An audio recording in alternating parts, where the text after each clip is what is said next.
Thank you. And thank you very much, Father Philip Neri, for the invitation to present to you here today. I'm looking forward to sharing this with you and getting your feedback.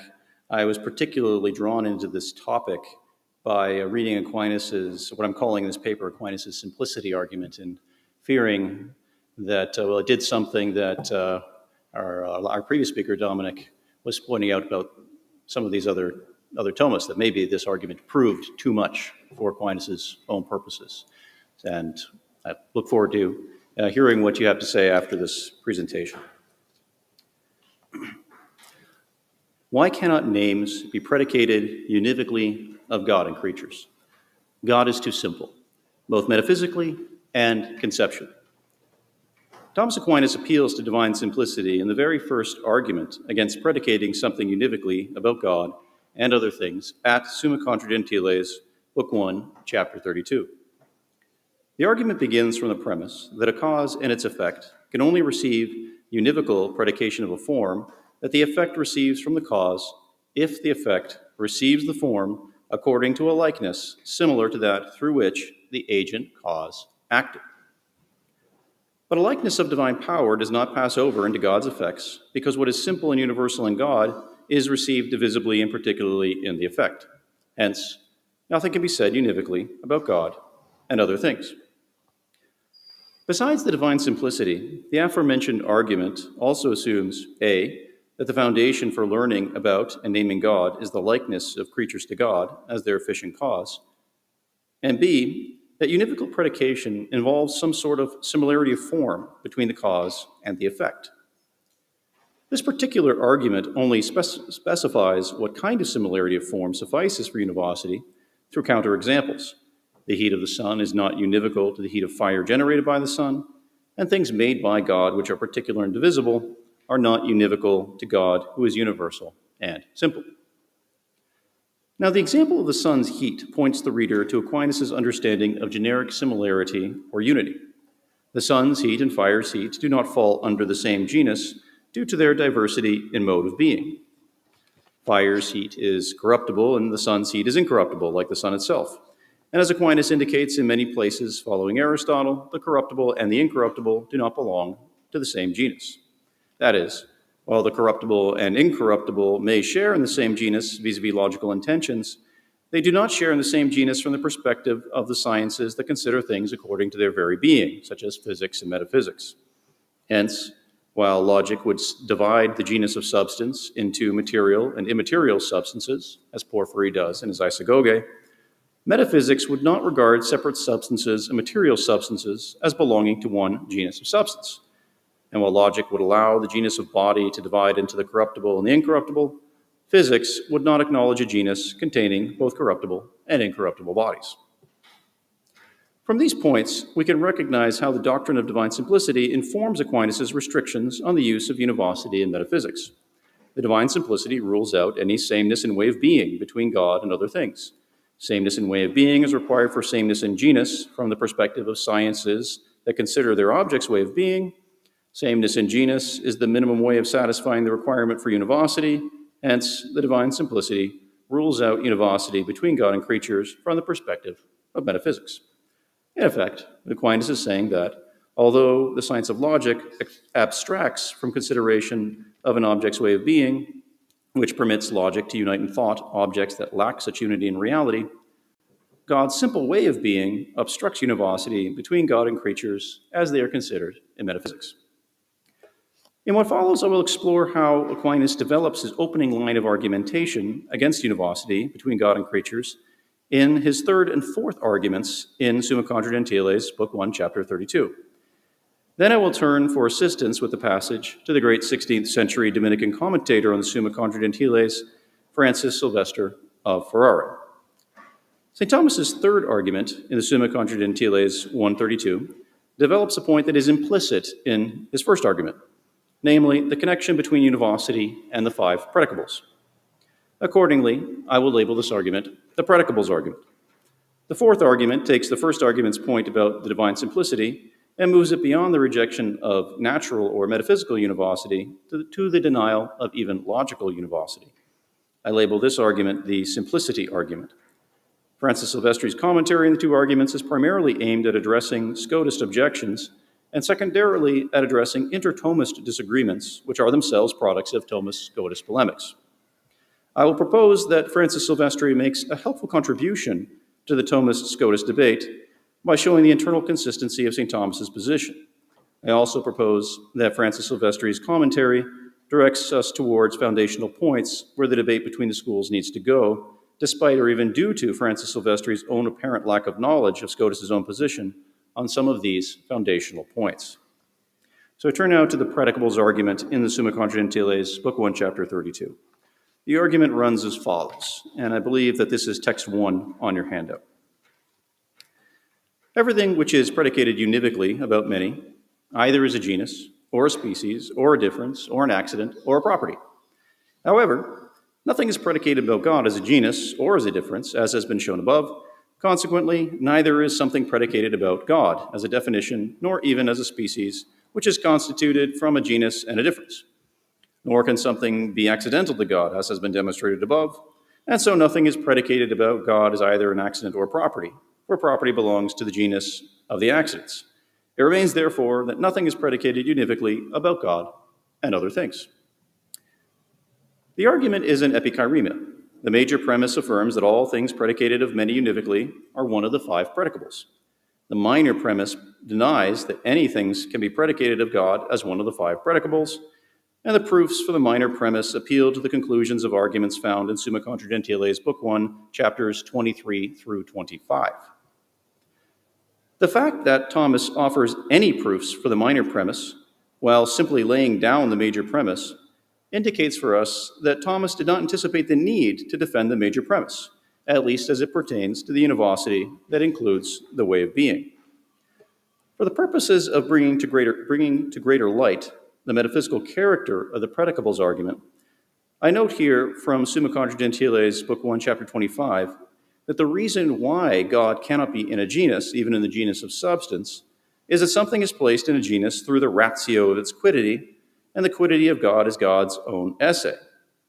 But in that case, for God to be placed in a genus, the genus would have to be being. Yet, being is not a genus, so God is not in any genus. Aquinas goes on in the passage to explain why being is not a genus, giving the argument that a genus is contractible to species through differences, whose rationes do not include the ratio of the genus that they are differentiating. But since nothing can be outside of what is understood through being, no difference can contract being. Consequently, being is not a genus. Summa Contra Gentiles, Book 1, Chapter 25 concludes by considering the argument that because a substance is a being per se and God is a being per se, it follows that God is a substance.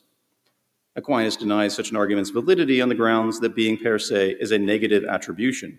It does not say what a substance is, but only what a substance is not. And so being per se does not define substance as a genus. Aquinas proposes instead that the genus of substance should be defined as what has a quiddity to which it belongs to be not in another.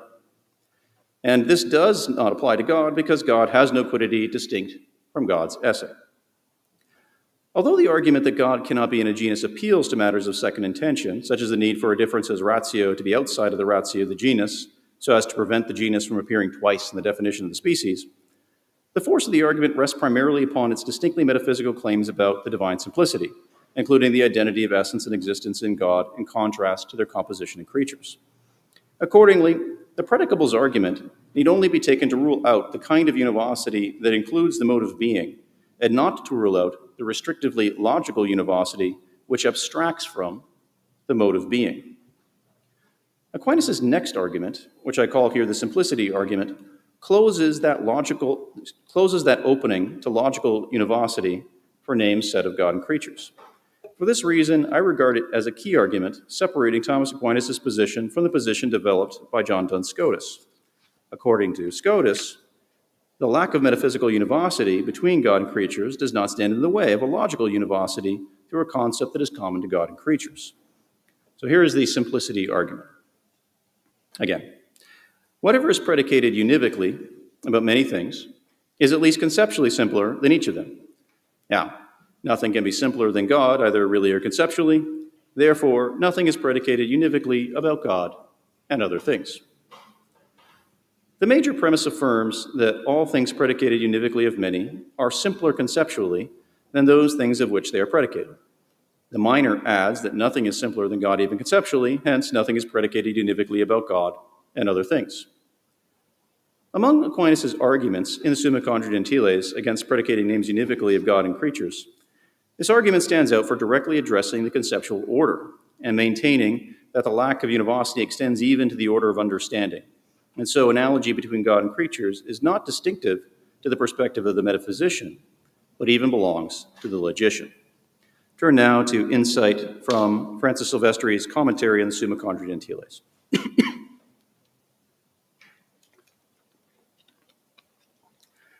In my text here, I go back and forth between referring to this fellow as Francis Silvestri and the Latin name Ferrariensis. It's easier to say Francis Silvestri than Ferrariensis, so I'll probably be doing that more often. Of course, it's more fun to say Ferrariensis, so we'll see what it is that I do. Okay. The Commentaria Ferrariensis on Summa Contra Gentiles 132 begins with a clarification of terms. When Thomas Aquinas speaks of univoce predicari, Thomas is following Aristotle's definition of univocals in the categories, which Ferrariensis glosses as the same thing is predicated univocally, which belongs to many, according to altogether one and the same ratio. And notice that this is not the definition of univocity that came up in our previous presentation by Domenic. Ferrariensis proceeds to go through the arguments one by one, raising and answering objections along the way. Notably for this article's purposes, Ferrariensis observes that Aquinas' first arguments in the chapter rely upon a sense of univocity in which the univocals share the same ratio, both secundum formam et secundum essendi modo, both according to form and according to mode of being, highlighting Aquinas' example of the house in the mind of the architect having an immaterial mode of being in contrast to the house in matter. Ferrariensis also offers an explanation as to why a difference in mode of being causes difference in species. Quote, "For it is manifest that a perfection which in a cause is one essence and one nature with every other perfection is not of the same species with a perfection that is limited and distinct from other perfections. For one has a greater essential perfection than the others, which makes a specific distinction." Unquote. He provides a non-theological example to illustrate the point, for which I am very grateful.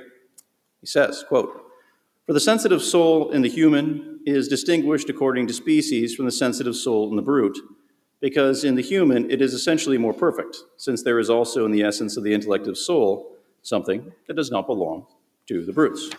Unquote. Moreover, Ferrariensis specifically considers the question of whether the initial argument in Summa Contra Gentiles 132 addresses logical univocity, and he concludes that it doesn't. When he arrives at the predicables argument, Ferrariensis notes that Scotist denies the consequence. That is, Scotist denies that from the fact that nothing is predicable of God as a genus, species, difference, property, or accident, that it would follow that nothing is predicated univocally about God. Noting that if being could be any of the predicables, it would have to be a genus, Ferrariensis cites Scotus' sentence commentary in Book 1, Distinctions 3 and Distinction 8, for Scotus' arguments that A, being is said univocally of God and creatures, and B, that being cannot be a genus because it is predicated quantitatively of differences, and no genus is predicated of a difference. In the paragraphs that follow, Ferrariensis takes issue with Scotus' position on multiple fronts. First, Ferrariensis addresses Scotus' inference that being cannot be a genus by affirming against Scotus that being can be predicated of differences. Secondly, and more significantly for this article's purposes, Ferrariensis argues that if being were univocal, then being would be a genus after all, despite Scotus' claims to the contrary. Ferrariensis constructs the argument on two premises that he judges to be from the very foundation of the concept of a genus, and which together serve as conditions for being a genus.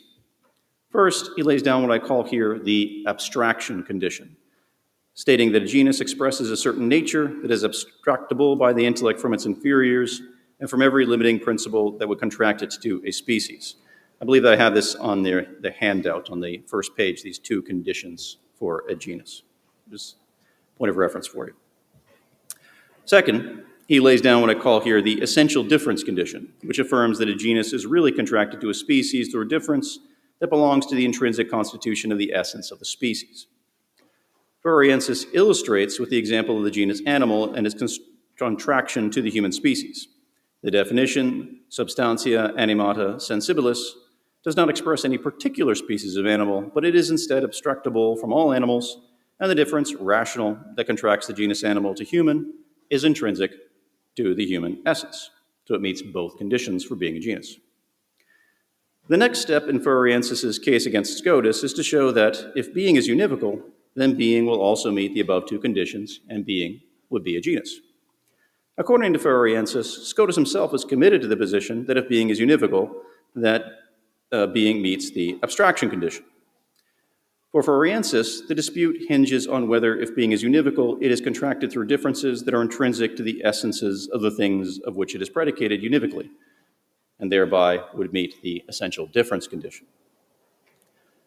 Ferrariensis argues that it would have to be.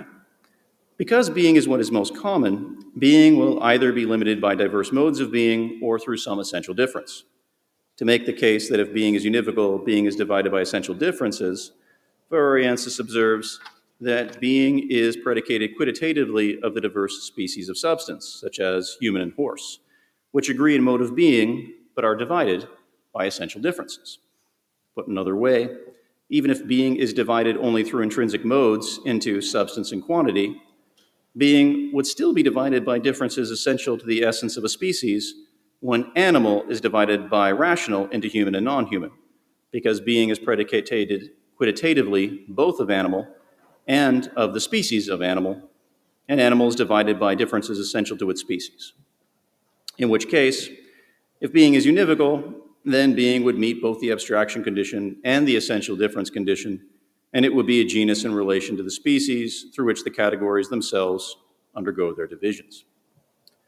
Ferrariensis gives another argument that appeals to the distinction between essence and existence in creatures, but I pass over it here to avoid the need to address Scotist's rejection of that distinction. Accordingly, Ferrariensis indicates that the Scotist should abandon either A, the doctrine that being is said univocally across the categories in the divide of finite and infinite being, or B, abandon the doctrine that being is not a genus. I am not aware of a direct response from a follower of Scotist to Ferrariensis' argument here. The argument invites consideration into what common ground there is between Scotist and the Thomists over whether every univocal really does abstract a form that is abstractable from all the univocated things, and therefore into whether Scotist's own understanding of univocals requires that all univocals, whether logical or metaphysical, meet the abstraction condition for being a genus. On this point, I note Scotist's own definition of a univocal concept as one that has A, sufficient unity to ground a contradiction, and B, has sufficient unity to serve as a term in a syllogism without the fallacy of equivocation.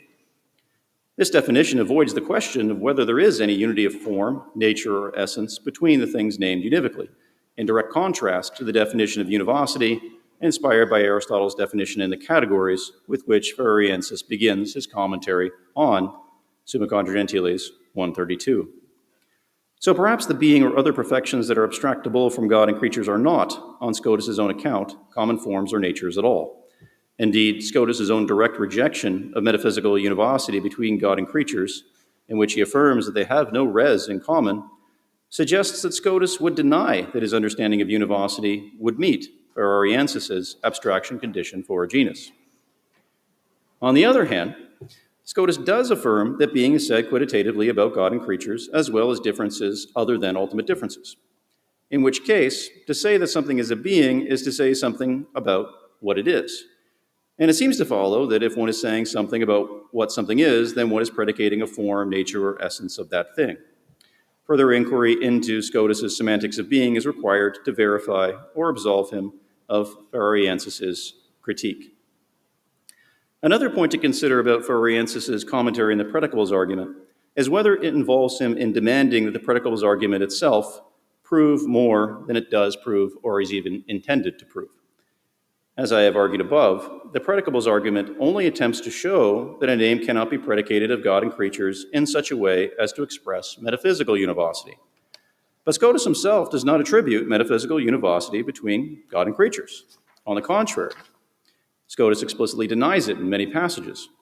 So it is not clear that there is any genuine dispute between Thomas and Scotus in either the premises or the conclusion of the predicables argument.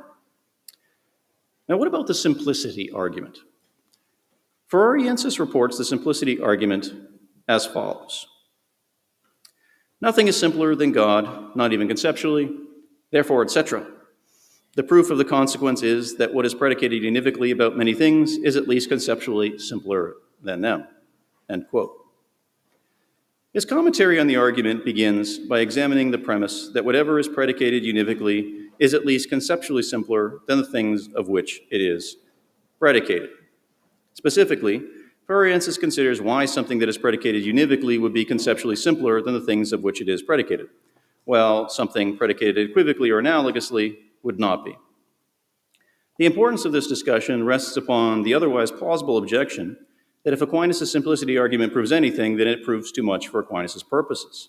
Not only would the argument exclude naming God and creatures univocally, it would also exclude naming God and creatures analogously. Ferrariensis accordingly accepts the burden of showing what it is about univocals as such that renders a univocal simpler than that of which it is predicated univocally, that is, its inferiors, in contrast to analogs and equivocals. And this brings me to text 3 on your handout. On why univocals must be simpler than their univocates, that is, on why a univocal term must be simpler than the things about which it is predicated, Ferrariensis writes, for a univocal is contracted to its inferiors through something added, just as animal is contracted by rational to human, and human to Socrates through individuating principles. Therefore, it is necessary that the univocal itself expresses something simpler than the univocates, since the univocated include the very univocal, and they add something to its ratio. End quote. There must be some difference between the things named univocally, that is, the univocates.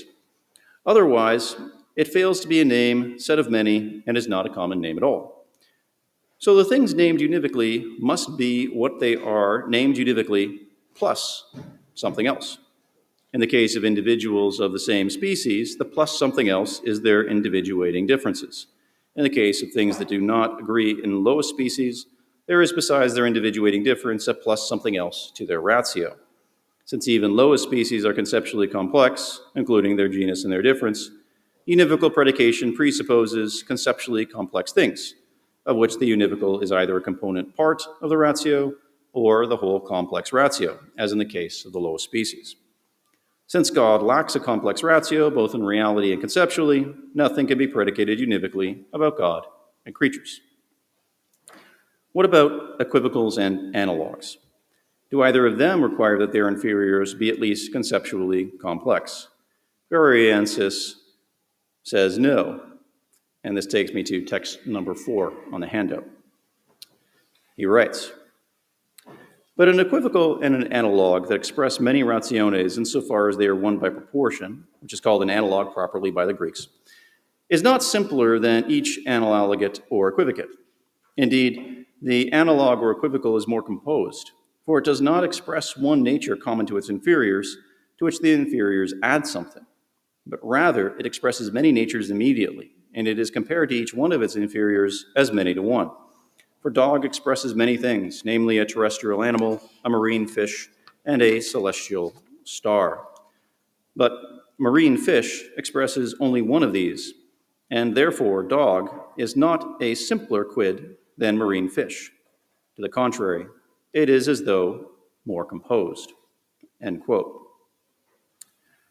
Whereas we saw previously that univocals are contracted to their inferiors by a difference that adds something conceptually to the univocal, or the univocals express an already conceptually complex ratio of a species, which is contracted to particulars by individuating differences, we see here that an equivocal immediately signifies many things and is thereby inherently complex. Fish, taken as a univocal, only signifies the nature of fish. But dog, taken as an equivocal, signifies both the nature of a fish and the nature of a land animal, etc. Ferrariensis does not provide any examples to illustrate the complexity of the analog, or the analogous term, but it is not difficult to show how standard scholastic examples agree with his claim.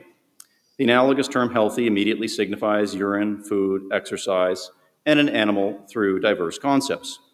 Since these analogates do not share in a common nature that is abstracted from and common to all, but instead only have their unity through the diverse relations of their properationes to the ratio of the health of an animal, it follows that healthy, taken as an analog, is more complex than healthy, taken univocally, as signifying either only the health proper to urine, or the health proper to food, or to an animal, etc.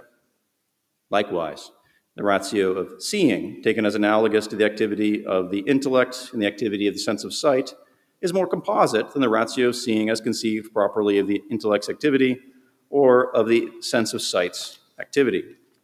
Having established that an analog is more complex than its analogates, whereas a univocal is simpler than its univocates, Ferrariensis turns to the issue of names said of God and creatures, and he concludes, quote, It follows that, although we affirm that being is common to God and creatures, it is not necessary that it is simpler than God. For we do not affirm that it is a univocal, as though it were one ratio expressing a thing common to God and creatures, but we affirm that it is an analog and that it expresses many things immediately. End quote. Since the ratio of being, insofar as being is common to God and creatures, is one only by a unity of analogy, it signifies the divine nature and creature immediately, just as healthy as analogous signifies both urine and an animal immediately, or seeing as analogous signifies both an intellectual activity and a sensory activity immediately. Accordingly, the analogously common ratio is conceptually more complex than the ratio under which God's being would be conceived properly. And Aquinas' simplicity argument against the univocal predication of names about God and creatures does not undermine his doctrine that they can be predicated by analogy. Ferrariensis' consideration of the simplicity argument does not stop there, but it continues on to address a doubt about the premise that nothing can be simpler than God, either in reality or conceptually. The doubt arises from a principle that, as Ferrariensis observes, Aquinas himself articulates at De Veritate, question 1, article 1, namely that, quote, being is what is simpler conceptually, since all conceptions of the intellect are taken from addition to being, end quote. To address the doubt, Ferrariensis makes a distinction between two ways in which something can be conceptually simpler than another. And this is text 5, the last text I have for you on the handout. And I'm going to be going back and forth to the text here in text 5. Quote, it is said that something can be simpler than another conceptually in two ways. In one way, it can be conceptually simpler from the condition of the thing itself. In the other way, from the condition of the intellect of the one understanding. Ferrariensis explains the first of these two ways as follows. Something is conceptually simpler than another from the condition of the thing when one thing has in itself that whereby it is conceived by simple concept, but the other has that whereby it ought to be conceived by a composite concept. Regarding the other way, he explains that something is conceptually simpler than another from the part of the intellect when the intellect, due to its weakness, is not able to comprehend in one concept a thing that is simply conceivable and by a unique simple concept, and therefore it forms diverse concepts about it, of which one relates to the other by addition. Applying the twofold ways of being conceptually simpler to the case of being said of God and creatures, he argues, therefore, being, with respect to the one imperfect concept which it expresses, about which more will be said below, is not simpler than God conceptually from the condition of the thing itself, but from the imperfection of our intellect, forming a concept of God by addition to the concept of being, because it does not see him according to what he is in himself. End quote. Our intellect's conception of being is simpler than our intellect's concept of God, inasmuch as our intellect is incapable of seeing God as God is in himself, which leaves the intellect to form its concept of God through additions to the concept that it can form of being. Ferrariensis goes on to observe that if the human intellect did form an adequate concept of the divine essence, then that concept would be most simple, just as God is most simple. Accordingly, when Aquinas says that nothing is conceptually prior to God, Aquinas means that nothing is simpler in the first way of being simpler, that is, from the side of the thing itself, rather than in the second way of being simpler, that is, from the part of the intellect of the one understanding. So what is the argument here? The major premise of the simplicity argument is that all things are predicated univocally of two or more things are at least conceptually simpler than the things of which they are predicated. Ferrariensis attempts to prove the major by explaining that univocals are contracted to their inferiors by an addition. Hence, their inferiors must be more complex conceptually than the univocals, inasmuch as the inferiors contain the univocal plus the addition. Ferrariensis wards off the objection that this premise could also be affirmed about analogs, on the grounds that an analog does not express a nature common to inferiors and contracted by differences. Rather, the analog signifies each of the analogates immediately, and each commonly by a composition involving either an attribution of either one to another, as in the case of the healthy animal and the healthy urine, or of two proportions to each other, as in the case of sensory seeing and intellectual seeing. The minor premise is that nothing can be simpler than God, either in its reality or conceptually. Ferrariensis addresses the objection that being is conceptually most simple, not God, with the distinction between being simpler on the side of the intellect versus being simpler on the side of the thing. The intellect's concept of being is indeed simpler than its concept of God, but that is only because the intellect is incapable of grasping God's nature and being in an adequate concept, a concept that would abstract from the divine nature itself. If it could do that, then the concept of God would indeed be simpler than the diverse concepts of created beings, which the intellect composes and divides in order to signify God imperfectly and inadequately. At this point, Ferrariensis' argument hinges on what it is for a concept to be inadequate. As promised, Ferrariensis addresses this issue in his commentary on Summa Contradentiles, Book 1, Chapter 34. The context within his commentary on that chapter is provided by the inter-Thomist debate over whether being and other names said of God and creatures express only one concept or not. Ferrariensis reports that according to some Thomists, being and likewise other names said analogously about God and creatures expresses one formal or mental concept that is separate, praecisum in Latin, from the concepts of the other things, although it does not express an objective concept that is one and separate, but only one by analogy. On the other hand, quote, other Thomists hold that being does not express one adequate mental concept that is separate, praecisum, from the concepts of its inferiors, just as it does not express one objective concept. Rather, just as it expresses the very analogates insofar as they are one by proportion or as similar, in the same way it expresses all the mental concepts of the analogates insofar as they are one concept proportionally. End quote. The distinction between mental or formal concepts and objective concepts is a standard one among Thomists at the time of Ferrariensis' writing. It's also been explained a few times in this conference. It dates back at least as far as Hervaeus Natalis among Thomist authors, plays a prominent role in the account of analogy provided by Capreolus and by Ferrariensis' contemporary Thomas de Vio Cajetan, and arguably it has a precursor in Thomas Aquinas' distinction between the ratio in the soul and the ratio in things. In each case, the distinction is made by Thomas to address arguments from Scotist that there is sufficient conceptual unity between God and creatures for logical univocity, even though there is no real univocity between God and creatures. In response to Scotist, Thomas argued that univocal predication requires a strict unity, both for the formal concept by which the name signifies and of the objective concept signified. That is, univocity requires A, that the intellect signifies its object through only one concept that it has generated, and B, that the object that it is signifying is a nature shared by the things named. In the dispute between the Thomists, Ferrariensis sides with those who hold that the mental or formal concept of being as said of God and creatures is not a separate concept from the proper concepts of God and creatures. That is, it is not a third concept above the concepts of creaturely being and divine being. Rather, the name being as predicated of God and creatures signifies through the formal concepts proper to each insofar as they have proportional unity among themselves. For Ferrariensis, the Thomists who concede a separate formal concept of being, another name set of God and creatures, grant to Scotus that such names are logically univocal, even if they would fall short of metaphysical univocity.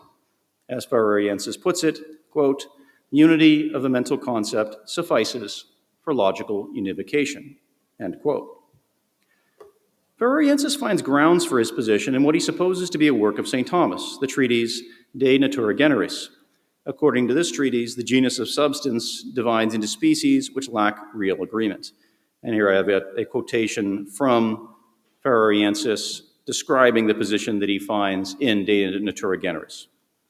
Quote, there is no real agreement between material substances and separate substances, but the intellect gathers an intention from the diverse things, and the concept is applied by the intellect to the nature of both.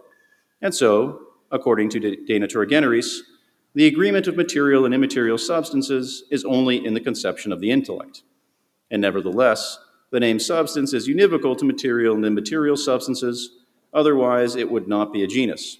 Therefore, unity of the mental concept alone suffices for unification, and I speak of logical unification, end quote. Although it is doubtful whether De Natura Generis is written by Aquinas, the account that Ferrariensis reports from this text is consistent with the position found in authentic works of Aquinas on merely logical univocity and on there being no common genus of material and immaterial substances or of corruptible and incorruptible bodies. If the things themselves do not in fact share a generically common nature, then the concept or intention through which the intellect signifies both as though they did have a common nature, as though they did agree in that intention, is something made by the intellect rather than something genuinely discovered by the intellect about the natures of the things signified by the name. Returning to being as common to God and creatures or across the categories, a perfect and adequate formal concept of being would not only be predicated of all beings, but would also represent perfectly the nature of a thing signified by the name being, primarily and per se. Ferrariensis denies that there is any such concept of being, maintaining to the contrary that being expresses immediately the concept of each one of the individual categories, insofar as they are one by likeness and proportion with respect to their esse. As a dialectical engagement with Scotus, Ferrariensis' defense of the simplicity argument overlooks Scotus' opinion that analogy always reduces to univocity or equivocation. Scotus could counter that despite Ferrariensis' claims that an analog is more composite than its inferiors, the simplicity argument still proves too much for Aquinas' purposes. Scotus agrees that analogs are composite. If two analogs share one of the parts out of which they are composed in common, then the analogs reduce to unification in that shared part. And if they lack a common part, then the analogs reduce to equivocation. Accordingly, if an analog reduces to equivocation, then Aquinas' doctrine of analogy fails to preserve demonstration in either philosophical or revealed theology. If analogy reduces to unification, then Aquinas' doctrine of analogy fails to meet the standards of the simplicity argument for consistency with divine simplicity. I do not find in Ferrariensis' commentary indications that he is aware of Scotus' doctrine that analogy reduces to one of equivocation or unification. There is no more suitable place than Summa Contra Gentiles, Book 1, Chapter 34, for him to have addressed the issue in his commentary. Still, Ferrariensis' discussion of the conditions for membership in a genus indicate a path towards answering an objection on such grounds. Even if the definitions of healthy as signifying medicine and an animal overlap, insofar as the healthiness of an animal falls in the definition of the healthiness of the medicine, the healthiness of an animal is not abstracted from both as a nature common to both. This suffices to show that the reduction to univocity could be at most a reduction to merely logical univocity, which is indeed enough for Scotus. But it is also the rejection of logical univocity for a Thomist. Logical genera are divided by differences into species, and logical species into individuals by individual differences, as Ferrariensis explains. Neither of these ways of dividing apply to healthy as analogous to an animal in medicine. Hence, there is not even logical unification between them, even by reduction. Yet again, however, this line of response points towards a more basic disagreement between Scotus and the Thomists. For Scotus, any sharing of conceptual content suffices for logical univocity, whereas for the Thomists, even a logical univocity requires that the intellect gathers its intention from the nature of each of the inferiors, as when both material and separate substances are called substances, and when both corruptible and incorruptible bodies are called bodies. Pushed to this point, I can think of no more suitable response for Ferrariensis to give than the one uttered by the early 15th century Dominican John Capriles when confronting the position that any overlap in conceptual content is sufficient for univocity. And he said, quote, "What I call analogous, you call univocal." End quote. Conclusion. Thomas Aquinas' predicables and simplicity arguments reason from the divine simplicity to the doctrine that talking about God depends upon analogy between God and creatures. This paper has argued that the predicables argument shows only the incompatibility of the divine simplicity with metaphysical univocity, and that the simplicity argument makes the stronger claims that even logical univocity is incompatible with the divine simplicity. Francis Silvestri of Ferrara defends both arguments in his commentary on the Summa Contra Gentiles. In the case of the predicables argument, Ferrariensis attempts to show that if being were univocal, then it would have to be a genus through consideration of two conditions for being a genus. This approach serves the dialectical purpose of addressing John Duns Scotus, who maintains that being is univocal and yet not a genus. And as much as Scotus himself holds that being is only logically univocal, Ferrariensis' argument addresses the position of Scotus, who departed from Scotus' position, which we heard about yesterday, more than they address the position of Scotus himself. Ferrariensis makes a greater contribution to the debate between the schools of Aquinas and Scotus in his treatment of the simplicity argument through the account that he provides of why an analogous term is conceptually more complex than its inferiors, while a univocal term is conceptually more simple than its inferiors, a point that Thomas himself left altogether unaddressed. He likewise makes a contribution here through his explanation of the distinction between an adequate and an inadequate formal or mental concept. Here too, however, the dialectical engagement with Scotus leaves Ferrariensis open to the charge of a lack of familiarity with Scotus's own position, specifically with Scotus's view that analogy always reduces to either univocity or equivocity. Nonetheless, Ferrariensis provides his reader with principles for how he could respond to Scotus up to the point where the philosophical differences between the schools become merely verbal differences, and what one school calls univocal, the other calls analogous. Thank you, and I look forward to your feedback.